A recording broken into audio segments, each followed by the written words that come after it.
பைபிள்ல சங்கீதம் 138வது அதிகாரம் 7வது வசனம் நமக்கு என்ன சொல்லுதுன்னா, நான் துன்பத்தின் நடுவே நடந்தாலும் என்னை நீங்க துரிதமா உயிர்ப்பிப்பீர் அப்படின்னு அந்த வசனம் நமக்கு சொல்லுது. துன்பத்தின் நடுவுல நம்ம நடக்கக்கூடிய சூழ்நிலைகள் நமக்கு நிறைய நேரம் நமக்கு நம்மளோட வாழ்க்கையில நமக்கு நம்ம சந்திக்க நேரிடும். ஆனா பைபிள் எங்க என்ன ப்ராமிஸ் பண்ணுதுன்னா, துன்பம் நமக்கு நிரந்தரமானது கிடையாது.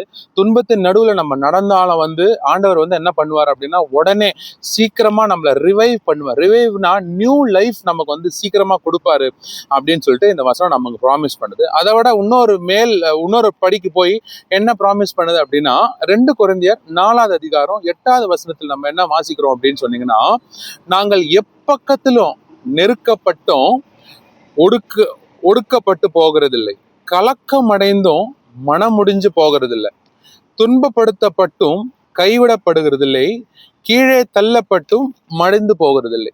நம்ம நெருக்கப்பட்டிருக்கலாம், ஒருவேளை நம்ம கலக்கம் அடைஞ்சிருக்கலாம், நம்ம துன்பப்பட்டிருக்கலாம், நம்ம கீழே தள்ளப்பட்டிருக்கலாம். இந்த 4 காரியங்களும் ஒருவேளை நமக்கு நம்மளோட வாழ்க்கையில நடந்தாலும் இதுல என்ன சொல்லுதுன்னா, நம்ம கலக்கம் அடைஞ்சிருக்கலாம், ஆனா நம்ம மனசு உடைஞ்சு போக ஏசப்பா நம்மளை அனுமதிக்கல. நம்ம ஒருவேளை கீழே தள்ளப்பட்டிருக்கலாம், ஆனா அப்படியே மடிஞ்சு போக ஆண்டவர் நம்மளை உடலை. எப்படியோ அவர் நமக்கு நியூ லைஃபை நமக்கு கொடுக்குறாரு.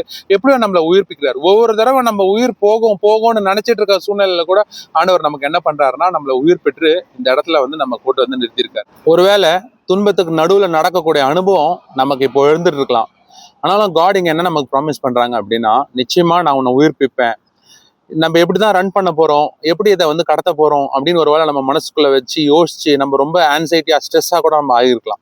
அதனால காட் நமக்கு என்ன ப்ராமிஸ் பண்றாங்கன்னா, துன்பத்தின் நடுவில் நடந்தாலும் துரிதமா உன்னை உயிர்ப்பிப்பேன் அப்படின்னு ப்ராமிஸ் பண்றாங்க. நம்ம கவலைப்பட வேணாம். God is with us. நமக்கு வாக்குத்தத்தம் பண்ண தேவன் உண்மையுள்ள தேவன். நம்ம அவரை நம்புவோம்.